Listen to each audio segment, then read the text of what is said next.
Saya tidak bisa kembali ke Belanda lagi.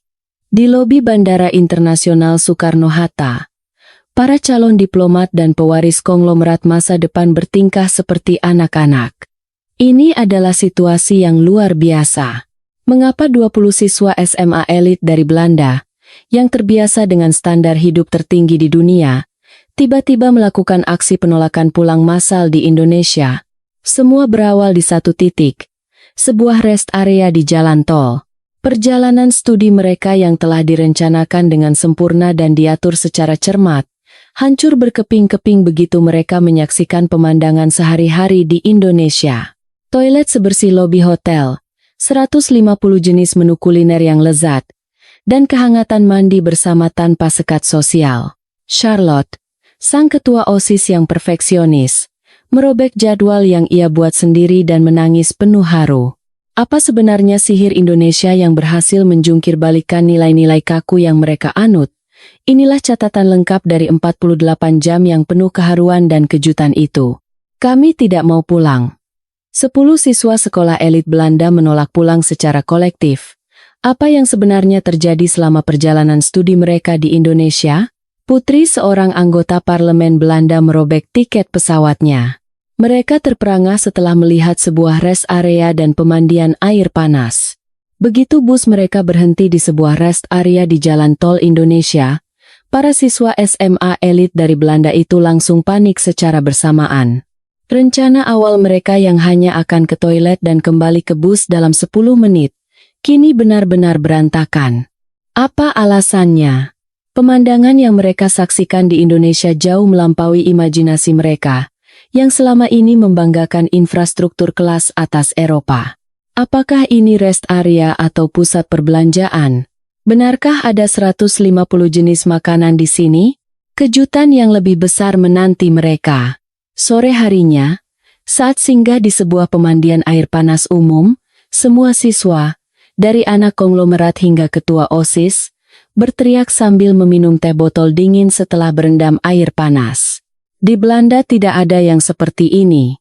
Inilah momen ketika pandangan dunia para siswa perfeksionis itu runtuh. Apa wajah asli Indonesia yang mereka temukan? Dukungan Anda dengan subscribe dan like akan menjadi energi besar bagi kami untuk terus berkarya. Sekarang, kami akan ungkapkan catatan 48 jam yang mengguncang itu. Halo. Nama saya Charlotte van der Berg. Saya siswa kelas 3 di sebuah sekolah internasional di Amsterdam dan menjabat sebagai ketua OSIS.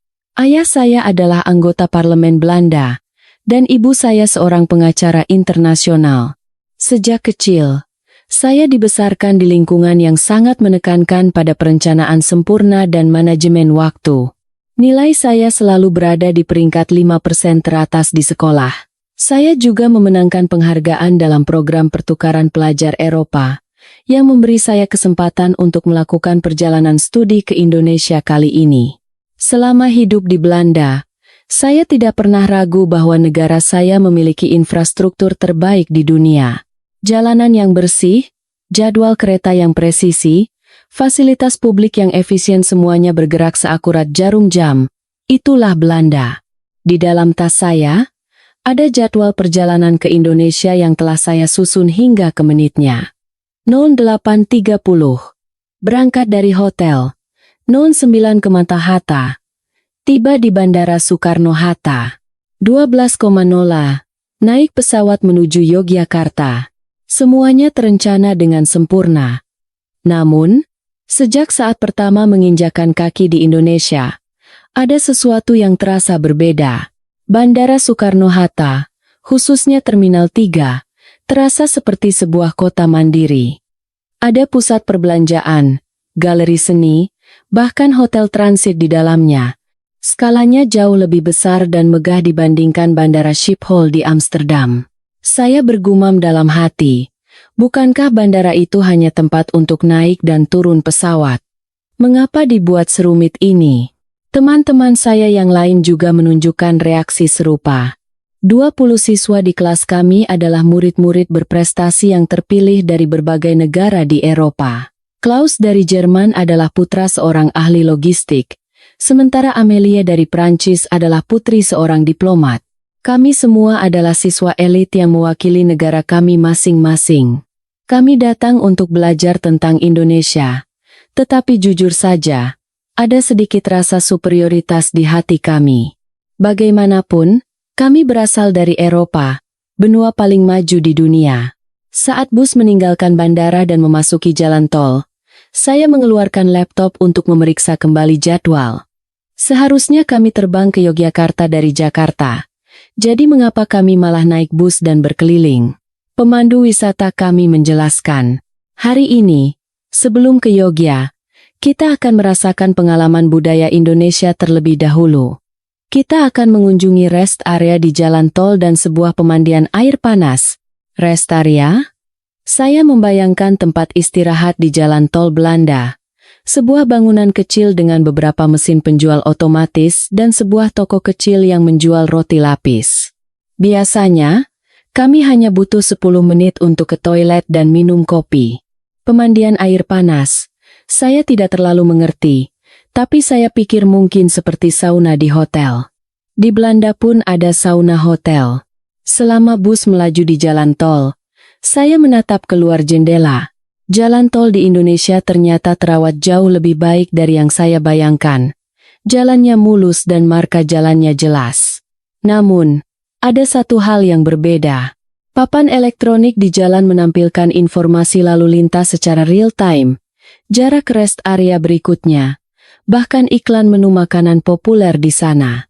Ini adalah sistem yang belum pernah saya lihat di Belanda. Setelah sekitar 1 jam perjalanan, pemandu wisata kami mengambil mikrofon. Sebentar lagi kita akan tiba di rest area KM 72A. Kita akan beristirahat selama 30 menit. 30 menit? Saya tertawa dalam hati. Apa yang akan kita lakukan selama 30 menit di tempat istirahat? 10 menit sudah lebih dari cukup. Saya berbisik kepada teman-teman saya. Kita kumpul lagi dalam 15 menit ya. Buang-buang waktu saja. Saat itu, saya belum tahu bahwa rencana sempurna saya akan segera hancur lebur. Bahwa rest area di Indonesia adalah dunia yang sama sekali berbeda dari yang saya bayangkan. Dan bahwa pada sore harinya, di sebuah pemandian air panas, pandangan hidup saya akan berubah total. Ketika bus memasuki area parkir rest area, mata saya terbelalak. Apa ini? Katanya rest area. Ini lebih mirip mall. Saat bus berhenti, saya mengambil tas dan berdiri, berencana untuk cepat-cepat ke toilet, membeli sebotol air, dan kembali ke bus. Namun, begitu pintu bus terbuka dan saya melangkah keluar, langkah saya terhenti. Bangunan di depan saya terlalu besar. Bangunan modern dengan fasad kaca berkilauan dan pintu masuk selebar lobi pusat perbelanjaan. Ini tempat istirahat? Klaus, teman saya dari Jerman, bergumam di samping saya. Charlotte, lihat parkirannya. Ada berapa banyak mobil di sana? Saya memandang area parkir. Ada puluhan bus besar, sementara jumlah mobil pribadi tak terhitung. Tempat istirahat di Belanda paling hanya memiliki puluhan slot parkir, tapi di sini kapasitasnya bisa 10 kali lipat. Apa semua orang ini datang hanya untuk beristirahat? Saat berjalan menuju pintu masuk, saya mulai merasa gugup. Firasat saya mengatakan ada sesuatu yang sangat berbeda dari ekspektasi saya. Pintu otomatis terbuka, dan udara sejuk dari AC menyambut saya. Pemandangan yang terhampar di depan mata membuat saya membeku di tempat. Ini bukan tempat istirahat. Ini adalah pusat kuliner dan belanja raksasa. Di sisi kiri, berderet minimarket seperti Indomaret dan Alfamart. Di sisi kanan, ada toko roti ternama, dan di sebelahnya berjejer kedai kopi modern seperti Janji Jiwa dan Kopi Kenangan. Semuanya ada di dalam satu rest area. Kepala saya mulai pusing. Saat saya berjalan lebih jauh ke dalam, kejutan sesungguhnya dimulai. Area food court muncul, dan saya menyerah untuk menghitung jumlah menunya. Sate Marangi, nasi padang, bakso, soto, batagor, aneka jus buah, empal gentong, ayam penyet, pizza, roti boy, pisang goreng keju. Jika dihitung, Mungkin ada lebih dari 150 jenis. Di Belanda, tempat istirahat paling hanya punya 3 jenis roti lapis. Tapi di sini, membaca menunya saja butuh waktu 10 menit. Amélie, teman dari Prancis, menarik lengan saya dan berteriak, "Charlotte, lihat itu. Ada apotek dan toko oleh-oleh juga." Saya melihat ke arah yang ditunjuknya. Benar saja, ada apotek dan toko oleh-oleh yang menjual aneka kerajinan batik dan makanan ringan khas daerah. Apotek di rest area? Untuk apa? Siapa yang membeli obat di jalan tol? Logika saya tidak bisa mencernanya. Ini bukan tempat istirahat. Ini seperti sebuah desa kecil. Saya menghampiri pemandu dan bertanya, "Pak, apa ini benar-benar rest area?" Pemandu itu tersenyum dan menjawab, "Benar, Nona Charlotte. Rest area modern di Indonesia memang seperti ini. Banyak rest area di sepanjang jalan tol Trans Jawa yang skalanya sebesar ini." Mulut saya ternganga. Banyak. Dan semuanya sebesar ini. Teman-teman saya sudah menyebar untuk melihat-lihat. Klaus sedang asyik mencoba mesin permainan capit boneka. Sementara Amélie melihat-lihat pakaian batik. Saya mengeluarkan jadwal saya. Tertulis, istirahat 10 menit, toilet 5 menit, beli minum. Rencana itu sudah tidak ada artinya. 30 menit pun rasanya tidak akan cukup. Saya memutuskan untuk ke toilet terlebih dahulu. Koridor menuju toilet bersih dan luas seperti di mall. Saat membuka pintu toilet, saya kembali terkejut. Ada puluhan bilik toilet, dan semuanya terawat dengan sangat baik. Bersih, wangi, dan dilengkapi dengan semprotan air dan tisu yang cukup. Wastafelnya pun modern.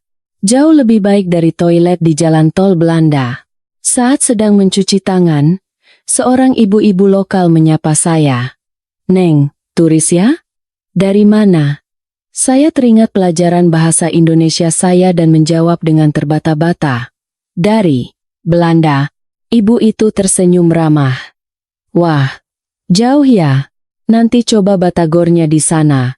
"Ya, enak sekali loh." "Batagor?" Saya mengangguk dan kembali ke food court. Teman-teman saya sudah asyik makan. Amélie melambai pada saya. "Charlotte, coba ini. Enak sekali." Saya memesan 1 porsi batagor seharga 25.000. Jika dikonversi hanya sekitar 1,5 euro. Di Belanda, secangkir kopi saja harganya 5 euro. Tapi di sini makanan lezat hanya 1,5 euro. Saya mengambil garpu kecil dan dengan hati-hati memasukkan sepotong batagor ke mulut saya. Saat itu juga, sebuah ledakan rasa terjadi di mulut saya. Gurihnya ikan, renyahnya kulit pangsit, kenyalnya tahu, berpadu dengan saus kacang yang manis dan sedikit pedas. Ini enak sekali. Benar-benar enak. Saya benar-benar lupa dengan rencana saya untuk segera kembali ke bus. 150 jenis makanan? Saya bisa tinggal di sini seharian. Setelah menghabiskan batagor, saya merasa kenyang tapi anehnya ingin makan lagi. Teman-teman saya juga dalam kondisi serupa. Klaus sedang melahap sate, sementara Amélie menenteng kantong penuh pisang goreng keju. Saya kembali berdiri di depan deretan menu. Makan apa lagi? Ya? Saya menghampiri sebuah kedai yang menjual es kelapa muda. Saya membeli 1 seharga Rp15.000.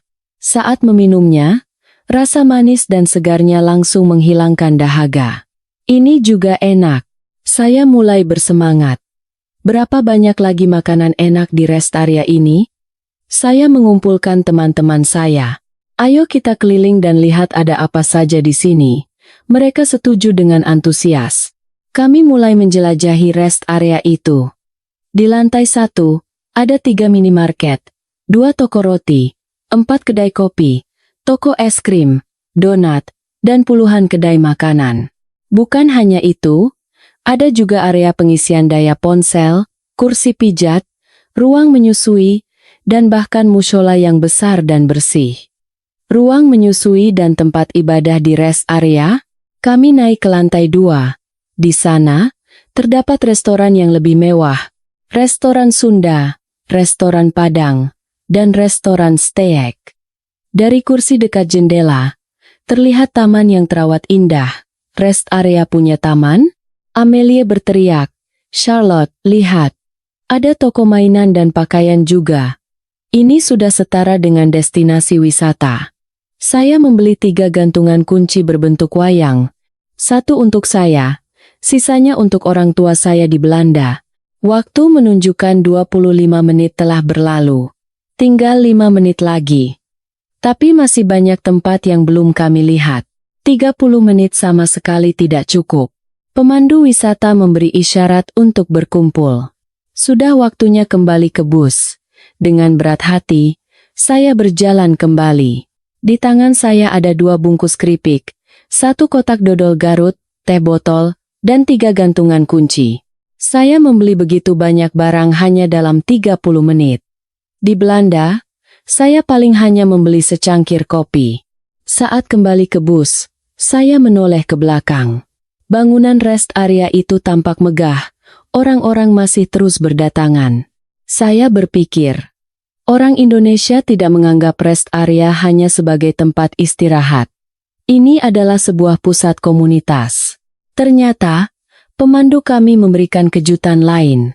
Nanti malam, kita akan pergi ke tempat yang lebih menakjubkan lagi. Pernah dengar tentang pemandian air panas? Pemandian air panas? Apa itu? Di dalam bus, saya mencari informasinya di ponsel. Foto-foto menunjukkan orang-orang berendam bersama di kolam-kolam besar yang dikelilingi pemandangan alam. Apa ini? Seperti spa? Informasi lebih lanjut menyebutkan bahwa di sana ada kolam air panas, sauna, ruang relaksasi, dan restoran dalam satu bangunan. Semua itu ada di satu tempat. Pemandu kami mulai menjelaskan. Pemandian air panas adalah budaya unik di Indonesia. Ini adalah tempat di mana tradisi berendam untuk kesehatan bertemu dengan fasilitas rekreasi modern. Keluarga dan teman-teman bisa datang dan menghabiskan waktu seharian di sana. Mata saya membulat. Bisa menghabiskan waktu seharian? Benar. Tempat yang akan kita kunjungi bernama Sari Ater. Tiket masuknya sudah termasuk peminjaman handuk dan akses ke banyak kolam. Di dalamnya juga ada berbagai jenis sauna, restoran, dan area bermain. Saya semakin bingung. Ini tempat pemandian, hotel, atau taman hiburan? Klaus mengangkat tangan. Pak, apakah pria dan wanita mandi bersama? Pemandu itu tertawa. Area kolamnya campur, karena biasanya keluarga datang bersama. Tapi ruang gantinya tentu saja terpisah. Bus memasuki area pegunungan yang sejuk. Pohon-pohon pinus menjulang tinggi di kanan kiri jalan. Udara terasa segar. Suasananya sangat berbeda dengan Jakarta yang ramai. Setelah sekitar 30 menit, bus berhenti di depan sebuah kompleks bangunan yang sangat besar. Di gerbangnya tertulis, Sari Ater Hot Spring Resort. Saya turun dari bus dan menatap bangunan itu. Kompleks ini sangat luas, dengan beberapa bangunan utama dan puluhan kolam yang mengepulkan uap. Semua ini tempat pemandian? Kami masuk ke lobi yang luas dan bersih seperti lobi hotel. Kami membayar tiket masuk seharga Rp150.000 per orang. Jika dikonversi, hanya sekitar €10. Sauna di hotel Belanda bisa mencapai €40. Mengapa di sini begitu terjangkau? Petugas memberi kami handuk dan gelang karet. Gelang ini untuk membuka loker dan untuk semua transaksi di dalam. Pembayaran dilakukan saat keluar. Jelas pemandu. Sistem yang efisien. Saya masuk ke ruang ganti wanita. Ada ratusan loker. Saya menemukan loker saya, menyimpan barang-barang, dan mengambil pakaian ganti yang disediakan. Kaos dan celana pendek yang nyaman. Saat berganti pakaian, saya melihat ibu-ibu lokal bercengkrama dengan santai. Suasananya sangat akrab. Setelah berganti pakaian, saya melihat ke cermin. Semua orang mengenakan pakaian yang sama. Sulit membedakan siapa yang kaya dan siapa yang biasa saja. Amelia berkata, "Charlotte, kita semua terlihat sama. Ini lucu." Kami keluar ke area umum. Sebuah aula besar dengan saung-saung bambu tempat orang-orang bersantai. Saya melihat papan petunjuk, kolam rendam, restoran, ruang relaksasi, pijat refleksi, taman bermain. Pemandu mengumpulkan kami. Baiklah, kalian punya waktu bebas selama 3 jam. Silakan coba berbagai kolam. Dan jangan lupa cicipi jagung bakar dan teh botol hangatnya. Kita bertemu lagi di lobi jam 9 malam. 3 jam? Waktu yang sangat lama. Teman-teman saya sudah menyebar. Saya memutuskan untuk mencoba kolam rendam terlebih dahulu. Saat mendekati area kolam, uap hangat menyelimuti wajah saya. Pemandangan di depan saya kembali membuat saya takjub. Ada belasan kolam di sini, ini seperti taman hiburan air panas. Kolam-kolam itu memiliki suhu yang berbeda. Ada yang 38 derajat, ada yang 40 derajat. Ada juga kolam air dingin dengan suhu 18 derajat. Air dingin? Mengapa orang mau masuk ke air sedingin itu? Amelia sudah masuk ke kolam 38 derajat Celcius. Charlotte, ayo ke sini. Airnya enak sekali. Saya ragu-ragu, lalu duduk di tepi kolam dan mencelupkan kaki saya. Hangat. Perlahan, saya menenggelamkan tubuh saya hingga air mencapai bahu. Ah, ini luar biasa. Rasa lelah dari penerbangan panjang dan perjalanan bus seolah lurus seketika. Saya memejamkan mata, menikmati kehangatan air belerang itu. Jadi ini alasan orang Indonesia suka ke pemandian air panas. Seorang ibu di sebelah saya menyapa. Pertama kali ke sini, Neng? Saya mengangguk. Ibu itu tersenyum. Nanti coba masuk ke kolam dingin, lalu kembali lagi ke sini. Biar peredaran darahnya lancar. Rasanya segar sekali. Kolam dingin? Saya menatap kolam 18 kris itu. Masuk ke air sedingin itu, Amelia di sebelah saya berbisik. Charlotte, aku mau coba. Ikut? Saya menggeleng. Kamu duluan saja. Amelia keluar dari air panas dan menuju kolam dingin. Begitu ujung kakinya menyentuh air, ia menjerit. Dingin. Tapi dengan berani, ia menceburkan diri.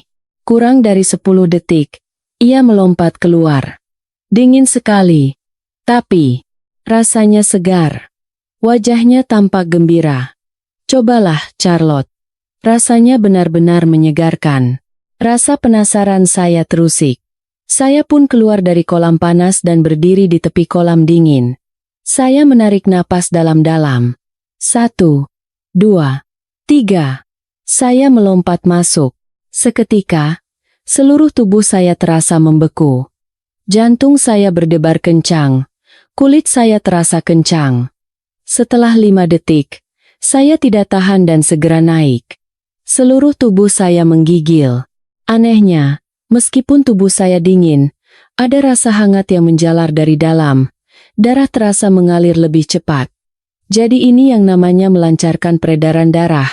Kami kembali ke kolam air panas. Kali ini, airnya terasa lebih hangat dan nyaman. Inilah sensasi berendam bergantian antara panas dan dingin. Tubuh saya terasa seperti baru kembali. Setelah selesai berendam, kami mengenakan kembali kaos dan celana pendek yang kering. Berikutnya, kami menuju area relaksasi. Ada banyak saung bambu di mana orang-orang berbaring santai. Ada yang membaca buku, ada yang tidur siang. Betapa bebasnya suasana di sini. 1 jam kemudian, Klaus menghampiri kami. Hei, ayo ke restoran. Aku lapar. Jam menunjukkan pukul 8 malam. Perut saya memang sudah lapar. Kami naik ke area restoran. Aroma masakan lezat langsung tercium. Ada mie instan, jagung bakar, sate, dan aneka minuman hangat seperti bandrek dan bajigur. Pemandu kami pernah berkata, setelah berendam, paling enak makan mie instan dan minum teh botol. Saya membeli sebotol teh botol dingin dari penjual. Saya meminumnya sekali teguk. Aha! Rasa manis dan dinginnya langsung menyegarkan tenggorokan yang kering. Sempurna. Selanjutnya, mie instan. Saya memesan 1 mangkuk Indomie kuah dengan telur dan sawi. Asapnya mengepul. Saya menyeruput mie itu. Slurre arpi. Enak. Kuah gurih yang hangat. Mie yang kenyal. Sangat pas untuk mengisi perut setelah berendam. Saya melihat sekeliling. Ada keluarga, pasangan muda, dan rombongan orang tua. Semuanya bersantai dan menikmati makanan mereka. Saya sadar, pemandian air panas bukan hanya tempat untuk mandi. Ini adalah ruang komunal di mana orang-orang berkumpul, melepaskan penat, dan mempererat hubungan tanpa memandang status. Di Belanda tidak ada tempat seperti ini.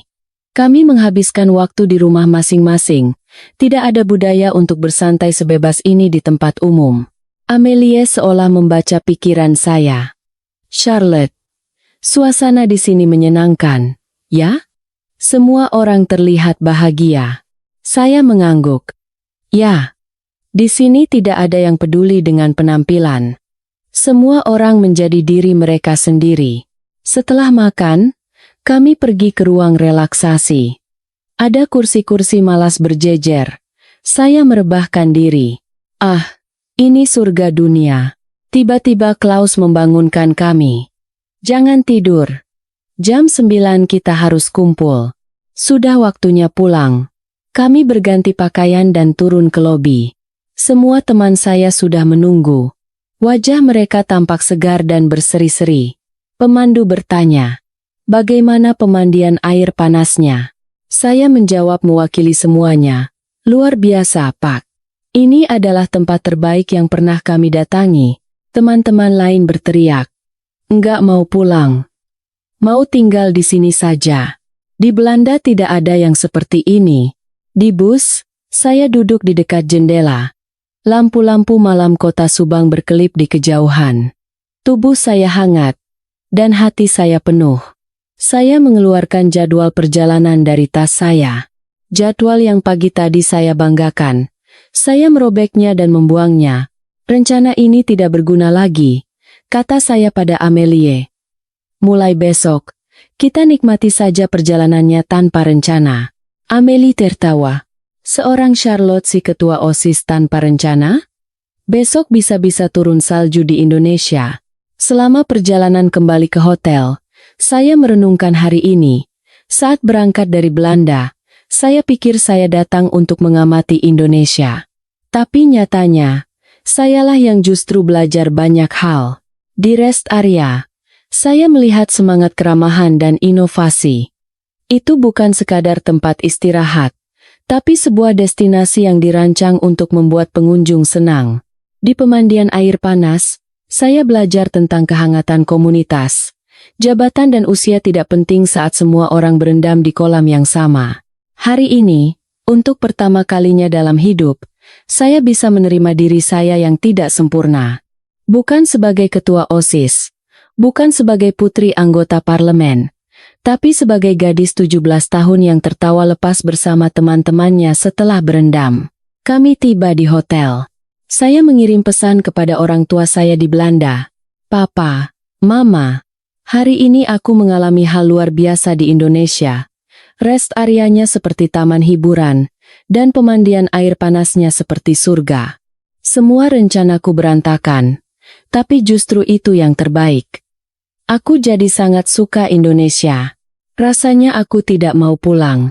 Saya memejamkan mata. Besok kami akan ke Yogyakarta. Petualangan tak terduga apalagi yang menanti di sana. Saya tidak akan membuat rencana yang kaku lagi.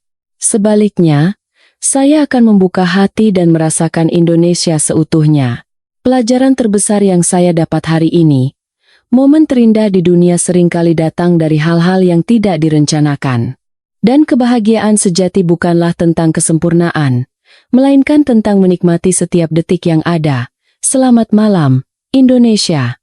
Sampai jumpa besok.